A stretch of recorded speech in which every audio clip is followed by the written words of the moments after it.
great right now. And it's been going on that trajectory for a long time, where jobs are getting harder and harder to find, and the jobs that you do find are paying less and less of money that is currently inflating. So you can buy less with less. It can be really strenuous and scary, and often it feels like we're doing all we can just to tread water, just to stay afloat, and we're not actually going forward. And we're doing all this in a society that is actively trying to get better about supporting people of color and women, suppressed minority groups. And that can feel, when you're part of the majority, when you're a white male, that can feel like you are actively being suppressed because you are being stripped of privilege. To raise other people up, we all have to be on the same level, and that can feel like, wait, I'm not as high anymore. In the moment, it can hurt, it can be scary. It has left a lot of young men feeling adrift, pointless, purposeless, like they don't have a seat at the table anymore. Human beings, we are hardwired to have purpose. Go find food, go find shelter, find water, procreate, then chill, survive.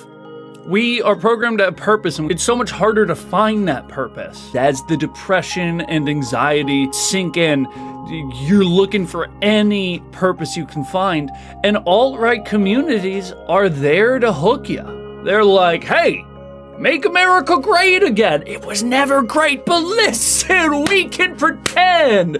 We can take advantage of your feelings to give us power. All we want is purpose. We want to be able to say we did something. It's really easy to have that taken advantage of.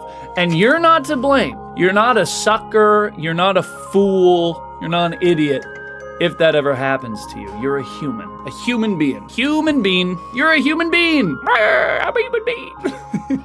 But in that state, it doesn't matter how toxic or harmful the community is. You just want community. One to provide you with purpose. Those toxic communities offer purpose, but it's an empty promise because it just offers causing pain to others in lieu of any true growth or service.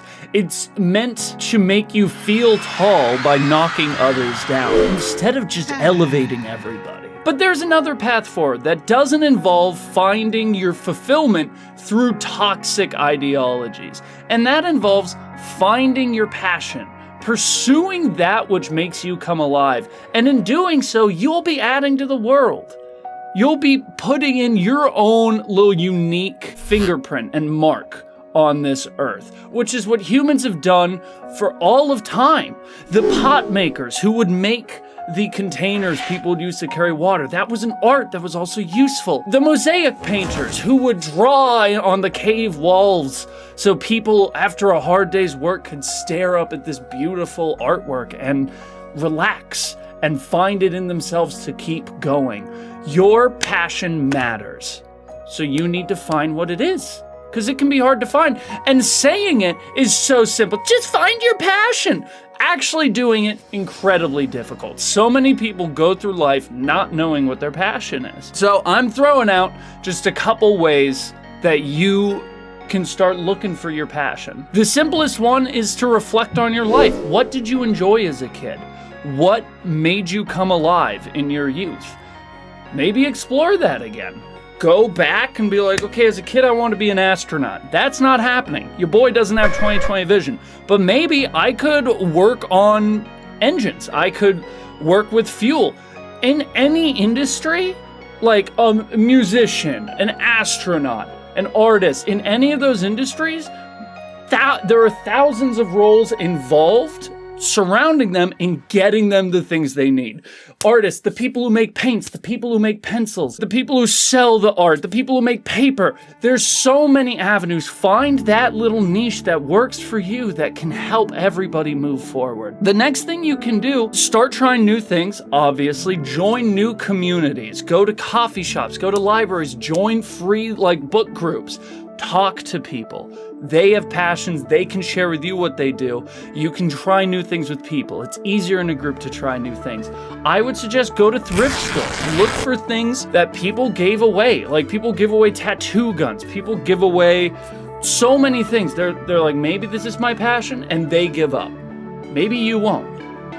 and then just keep trying. Number 3 is seek inspiration from others. Read biographies.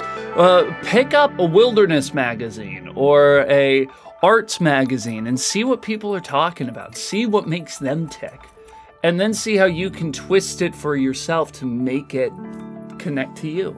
Once you've identified that passion, it's time to start trying to do it. It's time to pursue it with dedication. We like to say unwavering dedication. Never give up. Don't let a second go by that you don't do your thing.